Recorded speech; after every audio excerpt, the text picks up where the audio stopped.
Good morning. स्वागत है आपका उत्तराखंड देवभूमि चैनल में। और आज हम बात करेंगे उत्तराखंड के राजवंश के बारे में।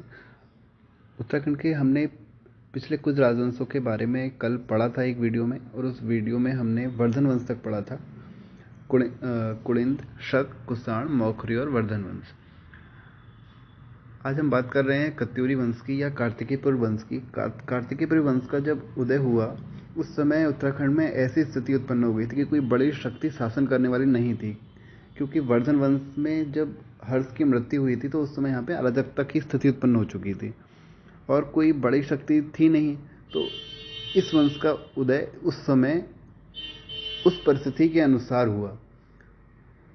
और इस वंश का जो प्रथम राजा था वो था बसंत देव। बसंत देव को कहीं कहीं वासुदेव भी बोला जाता है। और उस समय यहाँ की प्रथम राजधानी थी, या इस वंश की जो प्रथम राजधानी थी वो थी जोशीमठ चमोली। और इस जोशीमठ चमोली को, यानी कि जोशीमठ राजधानी को ट्रांसफ़र कर दिया था नरसिंह देव ने। नरसिंह देव भी इसी वंश का एक राजा था। उसने, नरसिंह देव ने जोशीमठ चमोली राजधानी को ट्रांसफ़र कर दिया था वैजनाथ में। वैजनाथ का जो मंदिर था वो भूदेव ने बनाया था। और इस वंश का प्रथम राजा था बसंत देव। और इसी टाइम पीरियड पर आदिगुरु शंकराचार्य का आगमन भी हुआ था। ये क्वेश्चन पूछे आ बसंत देव से संबंधित अब कुछ पॉइंट पढ़ लेते हैं जो कि एग्जाम में पहले भी पूछे गए हैं। एक तो इनका नाम वासुदेव भी है, और इन्होंने चमोली में एक मंदिर बनवाया था, उसका नाम था नरसिंह मंदिर। और बसंत देव ने महाराजा धीराज बरम भट्टारक की उपाधि भी ली थी। और इस कार्तिकेयपुरी वंश में 3 परिवार आए। पहले थे बसंत देव का परिवार, दूसरा था खरपड़ देव वंश का परिवार, और तीसरा था निम्बर वंश का परिवार। तो पहले के जो 2 परिवार थे उनके बारे में हमें सिर्फ उनके पहले राजा के बारे में ही जानकारी मिलती है। बाकी जो अधिकतर क्वेश्चन पूछे गए हैं वो निम्बर वंश से पूछे गए हैं। और हम अभी कुछ पॉइंट और देख लेते हैं।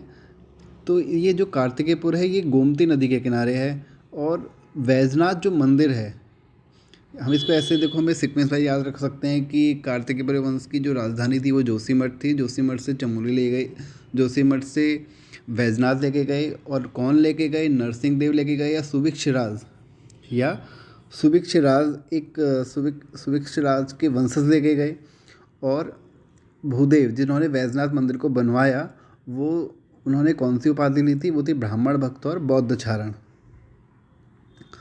अब हम बात करते हैं कि इनकी जो संस्कृत इनकी भाषा थी। और इस वंश के 8 अभिलेख मिले हैं, और 8 अभिलेखों की जो लिपि है वो कुटिला रही है। और जो शंकराचार्य जी का जब आगमन हुआ था, और इनकी जो मृत्यु हुई थी वो 820 ईस्वी में केदारनाथ में हुई थी। ये क्वेश्चन भी बहुत बार पूछा गया है कि शंकराचार्य की मृत्यु कौन सी ईस्वी में हुई थी और कहाँ हुई थी। अब जो निम्बर वंश है, निम्बर वंश के एक राजा थे ईष्टगण देव। ईष्टगण देव ने भी एक उपाधि ली थी परम महेश्वर, परम ब्राह्मण। ये उपाधियाँ पूछी गई हैं बार बार एग्ज़ाम में।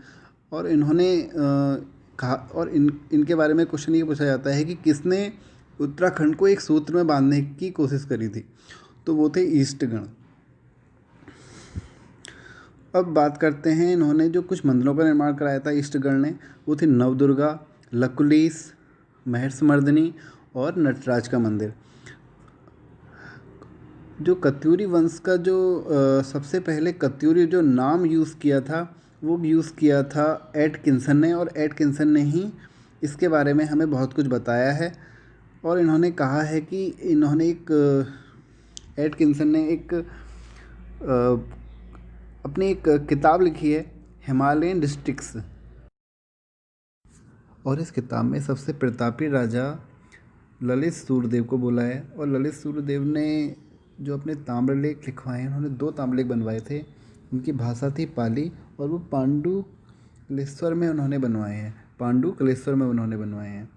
और कार्तिकेयपुर की जो राजधानी थी वो वैजनाथ थी। कौन लेके गया? नरसिंह देव लेके गए थे। इसको ऐसे याद रखो कि नरों को बचाने के लिए वो अपनी राजधानी उन्होंने ट्रांसफ़र कर दी थी। और इस वंश का जो सबसे अंतिम राजा था वो था वीरदेव। इसको कहीं कहीं ब्रह्मदेव भी बोला गया है। और इसने क्या किया था, गढ़वाल को 52 गढ़ों में उसको विभक्त कर दिया था। और जो इसकी मृत्यु हुई थी वो तो तैमूर लंग के युद्ध में हुई थी 1398 में।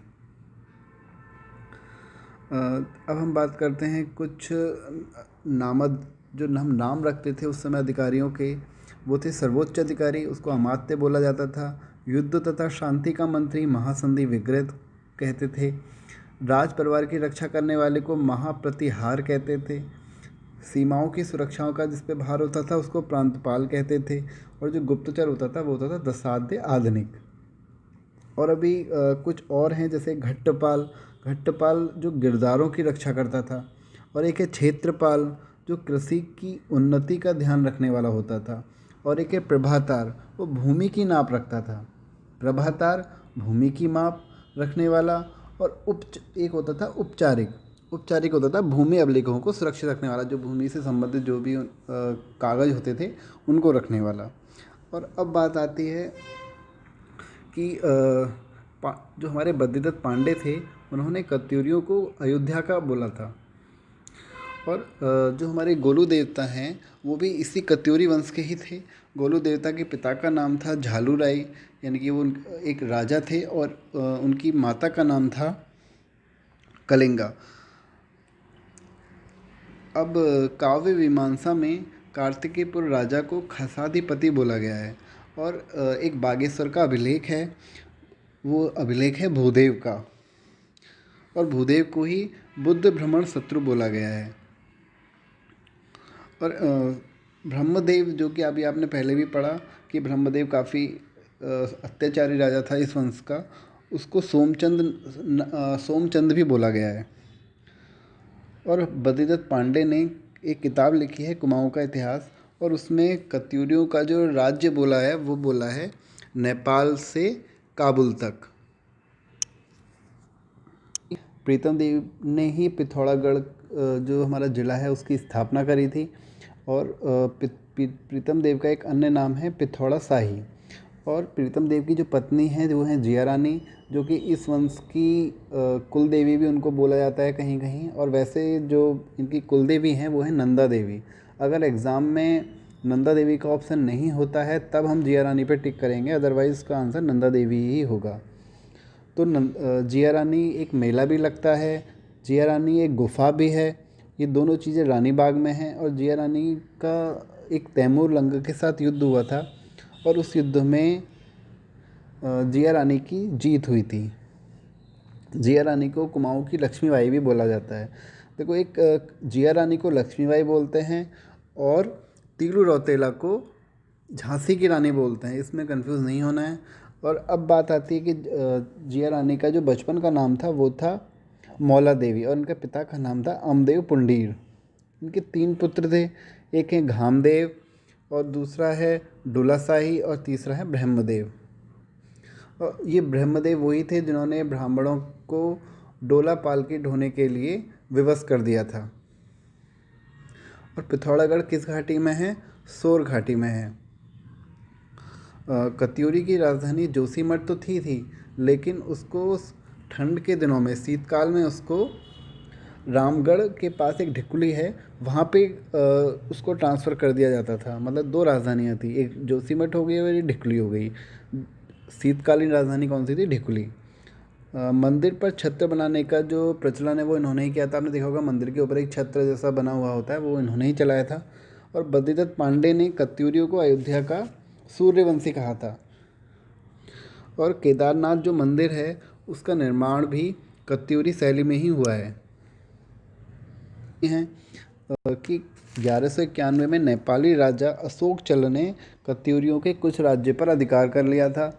और एक नेपाली राजा और थे दुजूर काचल देव, उन्होंने 1223 ईस्वी में कत्यूरी के कुछ राज्य पर अधिकार कर लिया था। तो कत्यूरी का शासनकाल का अंत यहीं पे होता है। और अब हम बात करेंगे अगले वीडियो में चंद राजवंश की।